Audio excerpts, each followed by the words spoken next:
పిల్లలు శతకశుద్ధలో ఇవాళ మనం చెప్పుకునే పోయం ఎవరు లేని చోట మనుషులు ఎట్లా ఉండకూడదు అనే పోయాన్ని చెబుతున్నాను వినండమ్మా. తన వారు లేని చోటను జనవించుక లేని చోట జగడము చోటన్ అనుమానమైన చోటను మనుజునకు నిలువ తగదు మహిళ సుమతి.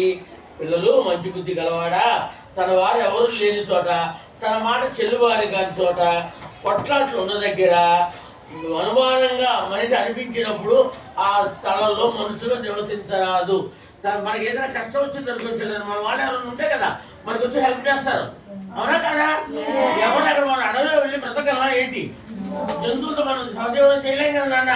అందులో మన వాళ్ళు ఎవరైనా ఉన్న దగ్గర మనకు కష్టం వచ్చిన పిలిస్తే వచ్చే వాళ్ళ దగ్గర మనం నిలబడగలగాలి, మనం నివసించగలగాలి.